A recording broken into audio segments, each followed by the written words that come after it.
কেউ কাউকে ক্ষমা করে দিতে পারে কিনা, ক্ষমা করে দেওয়ার সওয়াব আসলে কি? অত্যন্ত গুরুত্বপূর্ণ এবং সময় উপযোগী একটি প্রশ্ন।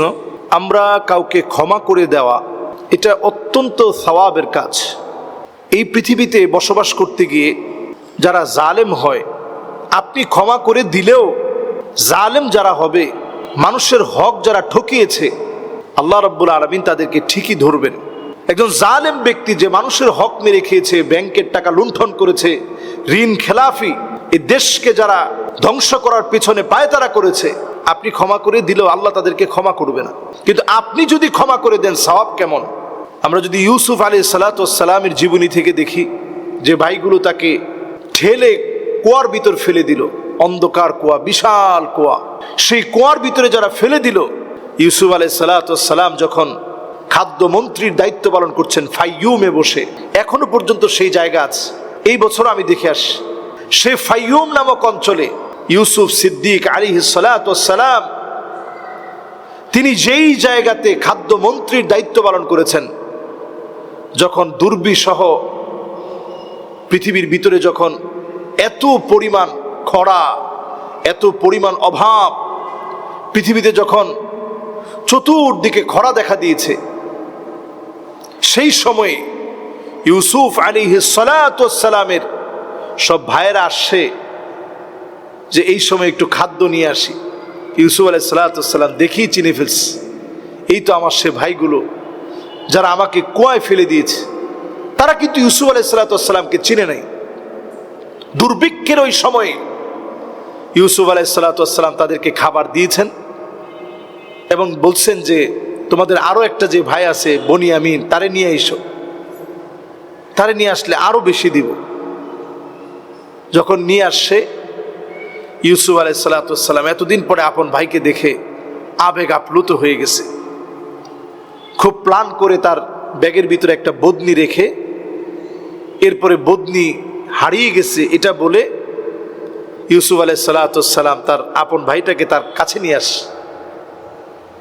এরপরে যখন ইউসুফ আলাইহিস সালাতু ওয়াস সালামের আব্বা ইয়াকুব আলাইহিস সালাতু ওয়াস সালাম সহ আসে, ইন্নী রাআইতু আহাদা আশারা কাওকাবা, ওই যে সব 11 জন মিলে সেজদায় অবনত হয়ে গেছে, সবাই সেজদায় অবনত হয়ে গেছে, পিতা পুত্রের দেখা হয়েছে অনেক দিন পরে। এটা বলার উদ্দেশ্য হচ্ছে এই, ইউসুফ আলাইহিস সালাতু ওয়াস সালাম কিন্তু একেবারে ক্ষমা করে দিয়েছেন এবং তিনি বলছিলেন লা তাসরিবা আলাইকুমুল ইয়াউম, আজকের দিনে কোনো প্রতিশোধ নাই, সবাইকে ক্ষমা করে দিলাম। ইউসুফ আলাইহিস সালাতু ওয়াস সালাম ক্ষমা করে দিলেন।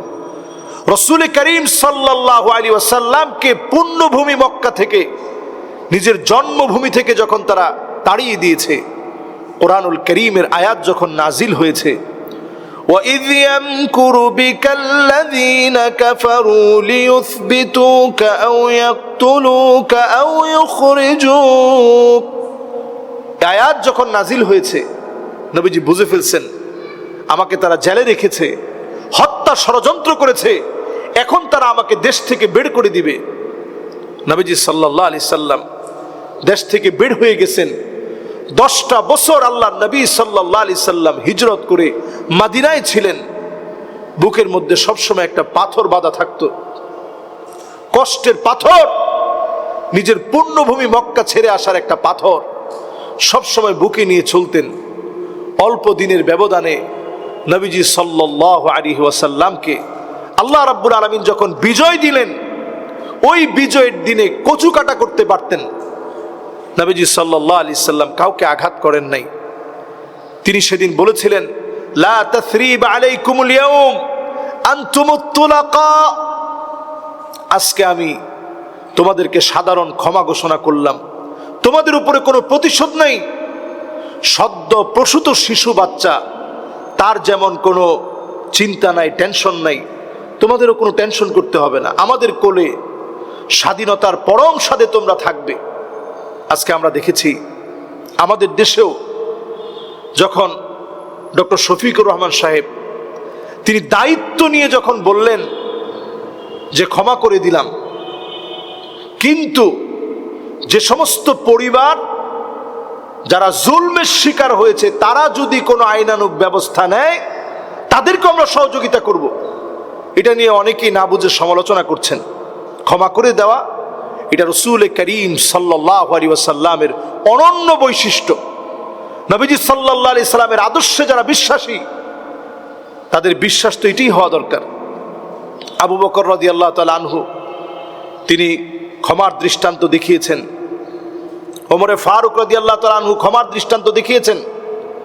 মিশরের একটা জায়গায় আপনারা ঘুরতে গেলে অবাক হবেন, বাহনেসা নামক একটা ময়দান আছে মিশরে, ময়দান বাহনেসা নামক একটি ময়দান। আমর ইবনুল আস রাদিয়াল্লাহু তাআলা আনহু এই জায়গা যখন বিজয় করতে গিয়েছেন, ওমরে ফারুক রাদিয়াল্লাহু তাআলা আনহু বললেন, এই বাহনাসাকে মুসলমানদের হাতে নিয়ে আসো, সাকাতাতির রোম, অচিরেই আমরা রোম বিজয় করতে পারবো। যদি বাহনাসা বিজয় করতে পারি তাহলে রোম বিজয় হয়ে যাবে। এই বিজয়ের সময়ও ওমর রাদিয়াল্লাহু তাআলা আনহু সেই সময় বলছেন, তোমরা কারো উপর অত্যাচার করতে যাবা না, বৃদ্ধদের উপর অত্যাচার করবা না, নারীদের উপর অত্যাচার করবা না, ছোট বাচ্চাদের উপর অত্যাচার করবা না।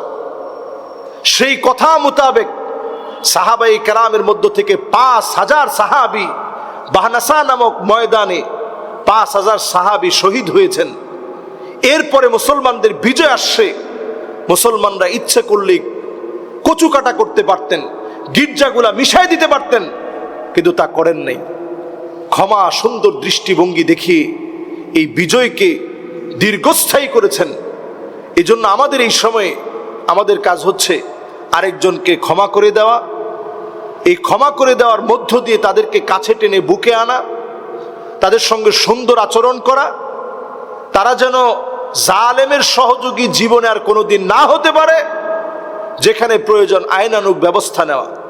যদি এই কাজগুলো আমরা করি, মান সাতারা আইবান সাতারাল্লাহু আইবাহু ইয়াউমাল কিয়ামা, আপনি আরেকজনের দোষ ত্রুটিগুলো আপনি মাফ করে দিলেন, ক্ষমা করে দিলেন, সাতারাল্লাহু আইবাহু ইয়াউমাল কিয়ামা, কিয়ামতের দিন আল্লাহ রাব্বুল আলামিন আপনাকে ক্ষমা করে দিবেন। সুবহানাল্লাহ বিহামদি। এজন্য আমরা আরেকজনের প্রতি হিংসাত্মক না হয়ে, আরেকজনের প্রতি তারা যেমন জুলুম করেছে আমরাও জুলুম করব, তারা যেমন টেন্ডারবাজি করছে আমরাও টেন্ডারবাজি করব, তারা যেমন চাঁদাবাজি করছে আমরাও চাঁদাবাজি করব। এই কাজগুলো না করে সুন্দর একটা দেশ গড়ার কাজে আমরা প্রত্যেকে মনোযোগী হই। এই দেশটা আমাদের, এই দেশটা আমাদের সকলের। একটা সুন্দর পরিবেশ আমাদের দেশে আসুক। জুলুম নির্যাতন চিরতরে যেভাবে কবরস্থ হয়েছে একেবারে নাস্তানাবুদ হোক, প্রত্যেকে প্রত্যেকের অধিকার ফিরে পাক। আসসালামু আলাইকুম ওয়া রাহমাতুল্লাহি ওয়া বারাকাতুহু। আলোর পথে 24 24 ঘন্টা শুধু ইসলাম প্রচার।